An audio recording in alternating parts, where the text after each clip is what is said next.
ভাই বোনের পারস্পরিক যে সম্পর্ক, আন্তরিকতা, এটা নিছক একটি সামাজিক বিষয়, এটা নিছক একটা সৌজন্যতার বিষয়। আসলে কিন্তু ব্যাপারটা সেরকম না। ভাইয়ের সাথে ভাইয়ের, ভাইয়ের সাথে বোনের, বোনের সাথে ভাইয়ের বা বোনের সাথে বোনের, এই যে পারস্পরিক একটা সুসম্পর্ক রাখতে হয় বা আমরা রেখে থাকি অনেকে, এ বিষয়টি নিছক কোনো সামাজিক বিষয় না, এটা নিছক কোনো সৌজন্যতার বিষয় না। এটা হলো আল্লাহ সুবহানাহু ওয়া তাআলার পক্ষ থেকে আরোপিত ইবাদত। এটা হলো ফরজ। এটাকে ফরজ এবং ইবাদত হিসাবে আমরা কয়জনে করি বা জানি, অথচ আত্মীয়তার বন্ধন রক্ষা করা ফরজ। আর আত্মীয়তার বন্ধনের ভেতরে সর্বপ্রথম চলে আসে বাবা এবং মা, সন্তান সন্ততি তো আছেই। এরপরে বাবা মায়ের পরে নবী সাল্লাল্লাহু আলাইহি সাল্লাম যাদের নাম দ্বিতীয় স্টেপে রেখেছেন তারা হলেন কে? বোন এবং ভাই। আমরা বলতে গেলে আগে ভাইয়ের কথা বলি, এরপরে বোনের কথা বলি, কিন্তু রাসূল করিম সাল্লাল্লাহু আলাইহি সাল্লামের যে ভাষ্য তাতে আগে বোনের কথা বলা হয়েছে, তারপরে ভাইয়ের কথা বলা হয়েছে। এ প্রসঙ্গে মুসনাদে আহমদে এবং ইমাম হাকিম রাহিমাহুল্লাহ তার মুস্তাদরাকে যে হাদিসটি বর্ণনা করেছেন, সেখানে নবী সাল্লাল্লাহু আলাইহি সাল্লাম ইরশাদ করেছেন, বিররা উম্মাক ওয়া আবাক, তুমি তোমার মায়ের এবং তোমার বাবার প্রতি সদাচরণ করবে। ওয়া উখতাক ওয়া আখাক, এবং তোমার বোনের এবং ভাইয়ের প্রতি সদাচরণ করবে। এখানে মা বাবার মধ্যে আগে মায়ের কথা বলেছেন নবী সাল্লাল্লাহু আলাইহি সাল্লাম, তুমি তোমার মায়ের প্রতি সদাচরণ করবে। এরপরে বলা হচ্ছে বাবার প্রতি, এরপরে বলা হচ্ছে বোনের প্রতি, তারপরে বলা হচ্ছে ভাইয়ের প্রতি। এখান থেকে গুরুত্বের একটা সিরিয়াল আমরা পাচ্ছি কি পাচ্ছি না? সাধারণত আমাদের দেশে, আমাদের সমাজে ভাইয়েরা ভাইদের সাথে মোটামুটি সম্পর্কটা টুকটাক হলেও রক্ষা করে, বোনদের সাথে তত বেশি বিয়ে শাদী হয়ে গেলে আর রক্ষা করা হয়ে ওঠে না। অথচ ভাইয়ের সাথে ভাইয়ের যে সম্পর্ক, সেটার যে গুরুত্ব, ভাইয়ের সাথে বোনের সম্পর্ক রক্ষা করার গুরুত্ব তার চাইতে অনেক বেশি। এবং রাসূল আকরাম সাল্লাল্লাহু আলাইহি ওয়াসাল্লাম এই সিরিয়াল থেকে সেটা বোঝা যাচ্ছে। ভাইয়ের প্রতি ভাইয়ের এবং ভাইয়ের প্রতি বোনের যে সমস্ত হক এবং যে সমস্ত পাওনা রয়েছে, তার ভিতরে সর্বপ্রথম চলে আসে যে বিষয়টি, সেটা হলো সিলায়ে রাহমি, অর্থাৎ আত্মীয়তার বন্ধনকে রক্ষা করা, তাদের সাথে সম্পর্ককে ভালো করা, সুসম্পর্ক তাদের সাথে বজায় রেখে চলা। এটা হলো এক নম্বরে। একটা হক আছে আমাদের সামাজিক প্রেক্ষাপটে খুবই গুরুত্বপূর্ণ, সেটা একেবারে শেষে বলবো ইনশাআল্লাহ। প্রথমে বলছি, ভাইয়ের সাথে বোনের এবং ভাইয়ের সাথে ভাইয়ের, অর্থাৎ পারস্পরিকভাবে সুসম্পর্ক বজায় রাখা, এটা কি সুন্নত না নফল না ফরজ? ফরজ। এক্ষেত্রে বুখারীর একটি বিখ্যাত হাদিস রয়েছে, রাসূল করিম সাল্লাল্লাহু আলাইহি ওয়াসাল্লাম ইরশাদ করেছেন, আল্লাহ সুবহানাহু ওয়া তাআলা সকল সৃষ্টিকে সৃষ্টি করার পরে আত্মীয়তার বন্ধন, এটা আল্লাহর একটা সৃষ্টি। এই বন্ধন, এই সৃষ্টিকে আল্লাহ সুবহানাহু ওয়া তাআলা বলার সুযোগ দিয়েছেন। এটাকে হয় কোনো আকৃতি দিয়েছেন, মুহূর্তের জন্য সে আল্লাহর সামনে তার একটা অ্যাপ্লিকেশন পেশ করেছে, আবেদন করেছে। সে বলেছে, আল্লাহ, হাযা মাকামুল আইযি বিকা মিনাল কাতইয়্যাহ, আল্লাহ, আমার সম্পর্ককে যারা ছিন্ন করবে, আমি তাদের বিষয়ে আপনার কাছ থেকে একটু কথা নিতে চাই, তাদের কাছ থেকে, আপনার কাছ থেকে একটু আমি আমার একটা দাবি পেশ করতে চাই। আর তা হলো, এজন্য আমাকে ছিন্ন না করে। আত্মীয়তার সম্পর্ক বন্ধন, এই সৃষ্টিটা আল্লাহকে বলছে কে যেন আমাকে ছিন্ন না করে, যদি করে তাহলে আপনি যেন তাকে অবশ্যই পাকড়াও করেন। তখন আল্লাহ সুবহানাহু ওয়া তাআলা আত্মীয়তার বন্ধনকে রক্ষা করে বলেছেন যে, আসিলু মান ওয়াসালাক ওয়া আকতাউ মান কাতাআক, যে তোমার সম্পর্ককে রক্ষা করবে, তোমার সাথে সম্পর্ক রক্ষা করে চলবে, আমি তার সাথে সম্পর্ক রক্ষা করব।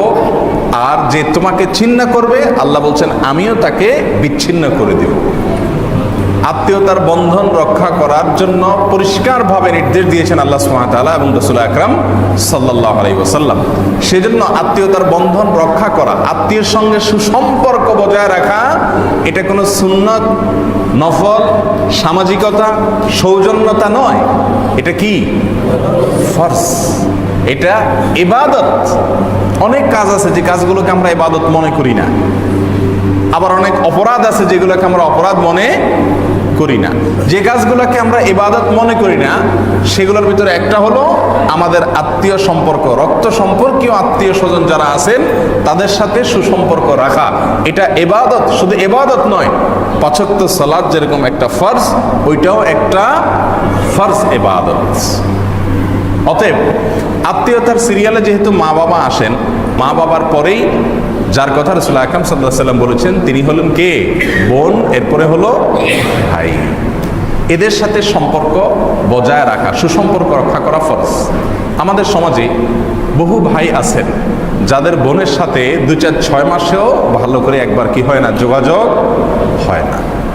বহু ভাই আছে যে ভাই ভাইয়ের সাথে, হয়তো ভাই ভালো হালে নাই, গরিব মানুষ, হয়তো গ্রামে পড়ে আছে, তো সে ভাইয়ের সাথে খুব একটা খোঁজখবর নেওয়া হয় না, অথচ এই খোঁজখবর নেওয়াটা কি ফরজ। সম্পর্ক ছিন্ন হয়ে যায়, এই পর্যায়ে যাওয়া গুনাহের কাজ। তাহলে 1 নম্বরের করণীয় হলো, 1 নম্বরের পাওনা হলো ভাইয়ের প্রতি বোনের, বোনের প্রতি ভাইয়ের পারস্পরিক পাওনা হলো একে অন্যের সাথে কি করা, সুসম্পর্ক রক্ষা করে চলা। সম্পর্ক ছিন্ন করা এটা কি নাই, জায়েজ নাই, এটা হারাম।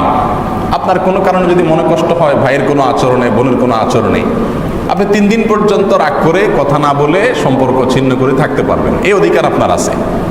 ইসলাম মানুষকে এমন কিছু বলে না যেটা মানুষের স্বভাব এবং মানুষের প্রকৃতি বিরুদ্ধ, বরং রাগ মানুষের হতেই পারে। রাগ হয়েছে, আল্লাহ সুবহানাহু ওয়া তাআলা আপনার সে রাগকে অ্যালাউ করেন। আপনি রাগের কারণে তার সাথে সম্পর্ক ছিন্ন করছেন, বোনের প্রতি ভাইয়ের প্রতি করেন, সমস্যা নেই। কয়দিন পর্যন্ত করা যাবে? 3 দিন।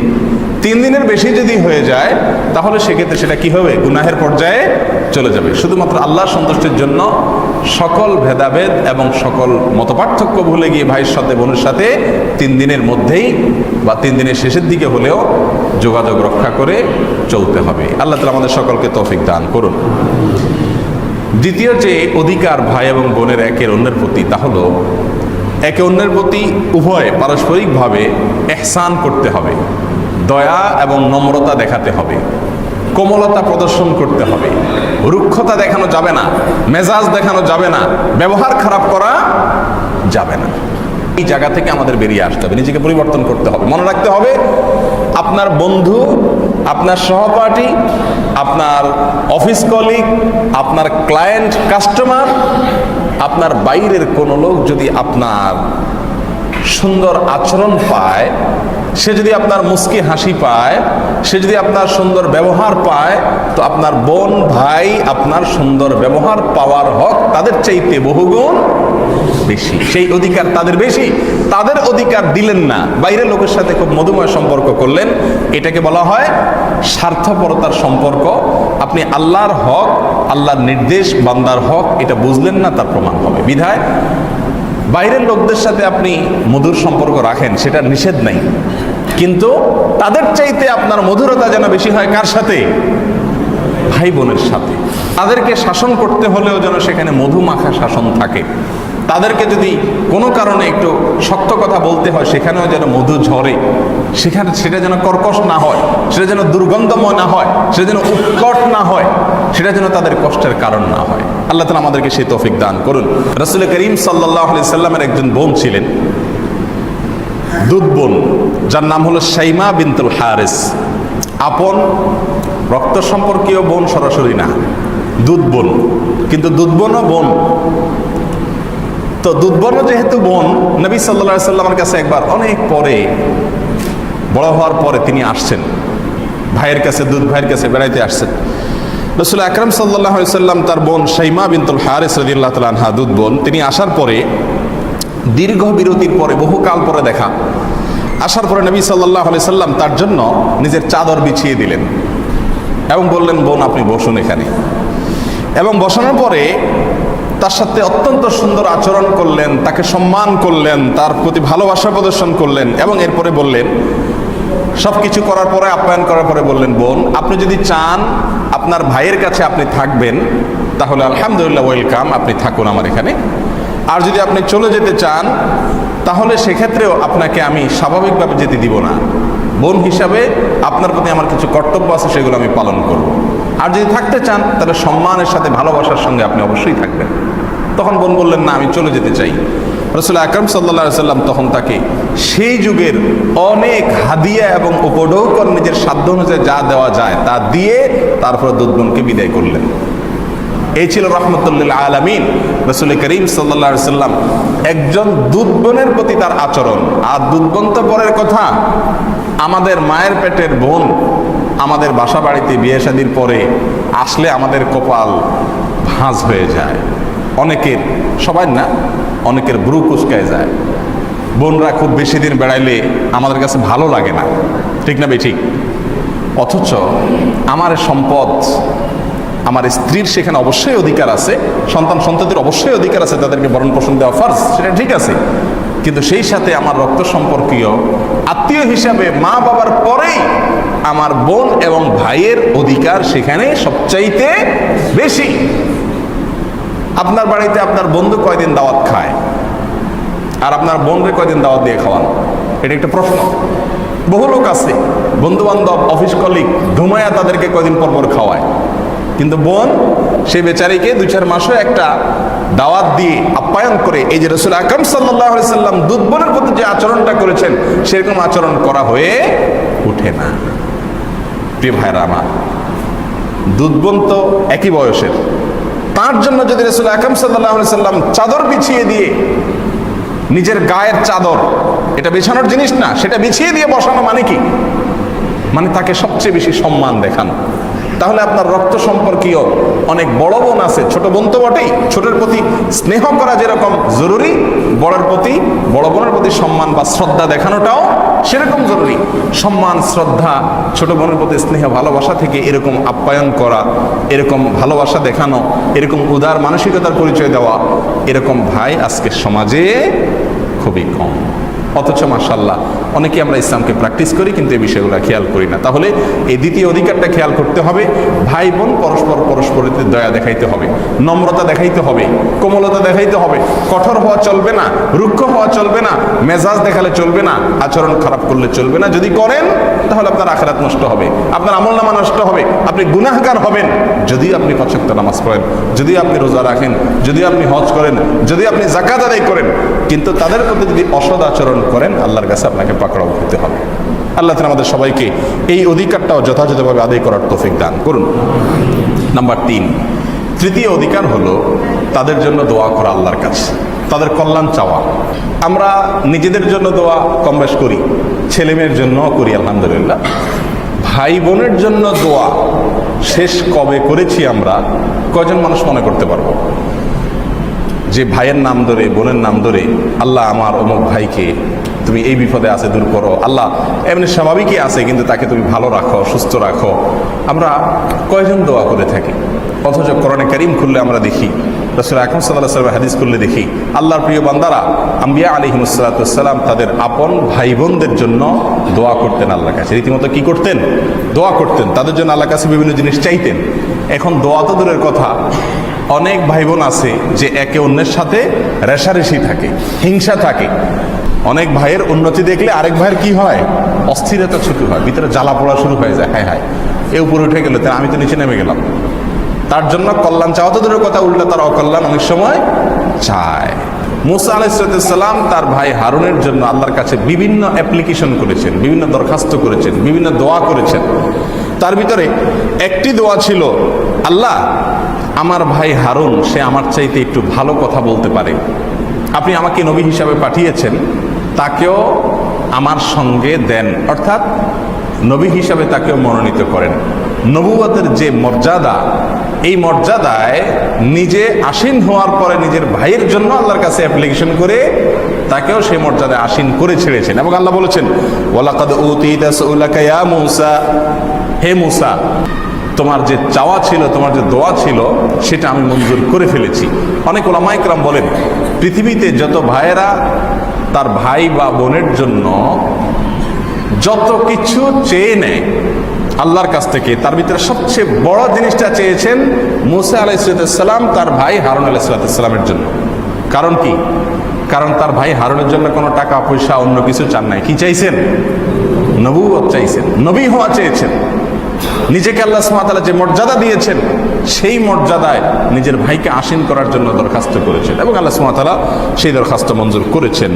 আল্লাহ সুবহানাহু ওয়া তাআলার কাছে তিনি আরো দোয়া করেছেন। তিনি যখন আল্লাহর কাছে কথা বলতে গেছেন তুর পাহাড়ে, তখন দুষ্ট লোক যখন মূর্তি পূজা শুরু করে দিল, ভাই তাদেরকে থামাতে পারেননি, সেজন্য তিনি আল্লাহর কাছে দোয়া করছেন। ক্বালা রাব্বিগফিরলি ওয়া লি আখি, তিনি বলেছেন আল্লাহ আমাকে মাফ করুন আর আমার ভাইকে মাফ করুন। ওয়া আদখিলনা ফি রাহমাতিক, আর আমাদের উভয় দোনো ভাইকে আপনার রহমতে আপনি প্রবেশ করান। তাহলে যে ভাইয়ের জন্য দোয়া করা, এটা নবীদের আদর্শ। এটা কার আদর্শ? নবীদের আদর্শ। এটা নবীদের সুন্নাত, আল্লাহ কোরআনে উল্লেখ করেছেন। বিধায় ভাইয়ের প্রতি ভাইয়ের হক, ভাইয়ের প্রতি বোনের হকের ভিতরে একটা হলো বোন ভাইয়ের জন্য, ভাই বোনের জন্য, একে অন্যের জন্য, পরস্পর পরস্পরের জন্য আল্লাহর কাছে কি করবে? দোয়া করবে। আল্লাহ তাআলা আমাদেরকে সেটাও করার তৌফিক দান করুন। নাম্বার 4, 4 নম্বরের অধিকার হলো, 4 নম্বরের হক হলো, একসাথে চলতে গেলে পৃথিবীতে দুইটা পাতিলও যদি একসাথে থাকে, বাড়ি খাবে, একটু অসুবিধা তৈরি হবে, একটু মেচা হবে, একটু সমস্যা তৈরি হবে। এটা আল্লাহ সুবহানাহু ওয়া তাআলার নিয়ম।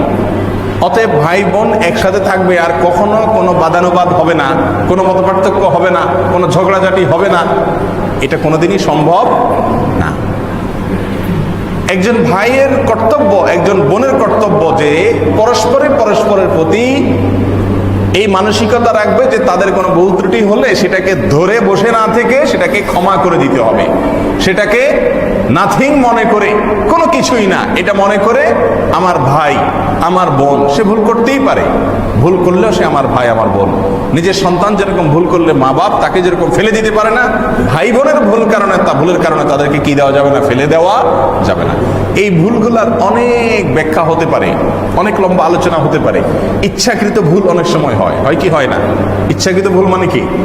আপনার ভাই আপনার সাথে শত্রুতা করতেছে, আপনার ভাই আপনার ক্ষতি করতে চাইতেছে, আপনার বোন আপনার ক্ষতি করতে চাইতেছে, এরকম হয় কি হয় না? এরকমও যদি হয়, আপনি তার ক্ষতি করবেন না, অন্তত সম্ভব হলে তার সেই অসদাচরণের কারণেও আপনি আল্লাহর কাছে তার জন্য মাফ চাইবেন। বলবেন আল্লাহ আমার কোনো দাবি নাই, আমি তাকে কি করলাম? মাফ করে দিলাম। বহুত ভাইয়েরা আছেন যাদেরকে এই আলোচনা করলে তারা বলবেন যে আমরা তো ভালো থাকতে চাই, কিন্তু আমার ভাই সে তো মানুষ না, সে তো আমার জন্য শত্রু ঠিক করে, সে তো পারলে আমাকে জেল জরিমানা করায়, সে তো আমার পেছনে লেগে থাকে, আমার বোন আমার ক্ষতি করে, ভাই আমার ক্ষতি করে, আমি চাই তাদের সাথে ভালো হতে। এরকম অনেকের অভিযোগ আছে না? নাই? রাসূল আকরাম সাল্লাল্লাহু আলাইহি সাল্লাম তাদের জন্য চমৎকার একটা কথা বলেছেন। তিনি বলেছেন লাইসাল ওয়াসিলু বিল মুকাফি, যে ব্যক্তি ভাই ভালো আচরণ করলে সেও ভালো আচরণ করে, বোন দাওয়াত দিলে একবেলা সেও একবেলা দাওয়াত দিয়ে খাওয়ায়, এই ব্যক্তি কখনো আত্মীয়তার সম্পর্ক রক্ষাকারী না। চিন্তা করার বিষয়। ভাই আপনার সাথে সদাচরণ করছে, আপনি সদাচরণ করছে, আপনার ভাই আপনার ছেলে মেয়েকে কাপড় চোপড় কিনে দিছে, আপনিও ভাতিজাদেরকে কাপড় চোপড় কিনে দিচ্ছেন, বোন একবেলা দাওয়াত দিয়ে খাওয়াইছে, আপনিও বোনকে একবেলা দাওয়াত দিয়া খাওয়াইছেন। আল্লাহ নবী সাল্লাল্লাহু আলাইহি সাল্লাম বলছেন এই ব্যক্তি আত্মীয়তার সম্পর্ক রক্ষাকারী নয়। তাহলে কে আত্মীয়তার সম্পর্ক রক্ষাকারী? তিনি বলেছেন আত্মীয়তার সম্পর্ক রক্ষাকারী সে যার ভাই তার সন্তানদেরকে কথার কথা কাপড় চোপড় দেয় না, কিন্তু আপনি সেদে গিয়ে তাদেরকে দিলেন। আপনার বোন কোনোদিন দাওয়াত দেয় না, আপনি সেদে গিয়ে দাওয়াত দিলেন, সে আপনাকে দেখলে মুখ ফিরিয়ে নেয়, আপনি তাকে দেখে মুখ ফিরালেন না। অর্থাৎ তার অসদাচরণের বিপরীতে আপনি সদাচরণ করলেন। অন্য কারোর সাথে এই আচরণটা করেন আর না করেন, আপনার ভাই বোনের জন্য করা আপনার জন্য জরুরি। কয়জন ভাই বোন আছেন যে এরকম বিপরীতমুখী আচরণের পরেও তাদের সাথে সদাচরণ করে, তাদের প্রতি যথাসম্ভব নিজে সুসম্পর্ক বজায় রাখার চেষ্টা করে? এরকম ভাই বোন কয়জন আছে? আল্লাহ তাআলা আমাদের সবাইকে সেরকম ভাই বোনের মধ্যে শামিল হওয়ার তৌফিক দান করুন। প্রিয় ভাইরা আমার, এক্ষেত্রে আল্লাহ সুবহানাহু ওয়া তাআলা ইউসুফ আলাইহিস এবং তার ভাইদের ঘটনা উল্লেখ করেছেন এবং বলেছেন লাকাদ কানা ফি ইউসুফা ওয়া ইখওয়াতিহি আয়াতুল লিসাইলিন, নিশ্চয় ইউসুফ এবং তার ভাইদের মধ্যকার যে ঘটনা ঘটেছে এর ভেতরে যারা প্রশ্ন করে, যারা জানতে চায়, তাদের জন্য বহু নিদর্শন, বহু শিক্ষা রয়েছে। সৎ ভাইরা সবাই মিলে ইউসুফ আলাইহিস সালামকে হত্যা করার উদ্দেশ্যে পরিত্যক্ত কূপে ফেলে দিয়েছিলেন। সেখান থেকে আল্লাহ তাআলা তাকে উদ্ধার করেছেন অলৌকিকভাবে। সেখান থেকে আল্লাহ সুবহানাহু ওয়া তাআলা ওই ভাইটাকে, ইউসুফ আলাইহিস সালামকে আল্লাহ তাআলা এক সময় মিশরের মন্ত্রীর পর্যায়ে আল্লাহ সুবহানাহু ওয়া তাআলা মর্যাদা দিলেন। তাকে আল্লাহ সুবহানাহু ওয়া তাআলা এরকম মর্যাদা দেওয়ার পরে যে ভাইরা তাকে ফেলে দিয়েছিল তারাই তার মুখোমুখি হয়েছে একদিন এবং রিলিফ নেওয়ার জন্য সিরিয়াল দিয়ে দাঁড়িয়েছে। যারা তাকে হত্যা করতে চেয়েছিল সেই ভাইদেরকে হাতের কাছে পাওয়ার পরে চাইলে ঈসা আলাইহিস সালাম তাদের চামড়া তুলে ফেলতে পারতেন, সেই ক্ষমতা তখন তার ছিল, প্রতিশোধ নিতে পারতেন। কিন্তু তিনি স্পষ্টভাবে বলেছেন, লা তাসরিবা আলাইকুমুল ইয়াউম, হে আমার ভাইরা, আজ তোমাদের প্রতি আমি কোনো প্রতিশোধ নেব না, কোনো প্রতিশোধ আমি নেব না, আমার কোনো প্রতিশোধের স্পৃহা নাই তোমাদের প্রতি, তোমরা আমার ভাই। ইয়াগফিরুল্লাহু লাকুম ওয়া হুয়া আরহামুর রাহিমিন, বরং আমি আল্লাহর কাছে দোয়া করি তোমরা যে ভুল করছো, আমার প্রতি জুলুম করছো, আল্লাহ তোমাকে মাফ করে দেখ তোমাদেরকে। নবীগণ আমাদের আদর্শ, তাদের ঘটনা আল্লাহ তাআলা কোরআনে এমনি এমনি বর্ণনা করেন না, সেখান থেকে শিক্ষা গ্রহণ করার জন্য বলেছেন। অনেক সময় স্ত্রী যদি আল্লাহর ভয় তার ভেতরে না থাকে তো সে আপনাকে উস্কাতে থাকবে, হ্যাঁ তোমার মুখের সামনে তোমার ভাই কেমনে এরকম কথা বলতে পারলো, তোমার খাইলো সারা জীবন, তোমার পড়লো, তুমি মানুষ করলা, আর এখন তোমার মুখের উপর এরকম একটা কথা বলে দিল। এই কথা হয়তো আপনার ঘরওয়ালি আপনাকে বলবে, তখন ঘরওয়ালিকে আপনি সুন্দর করে বলবেন যে আমার ভাইয়েরা আমার জন্য কি আর করেছে, কি ক্ষতি করছে, আমাকে তার মারতে চাই নাই। ঈসা ইসলামের ভাইরা তো তাকে হত্যা করতে চাইছে, তারপরেও তো তিনি তাদেরকে ক্ষমা করে দিয়ে উল্টা তাদের জন্য আল্লাহর কাছে মাফ চেয়েছে।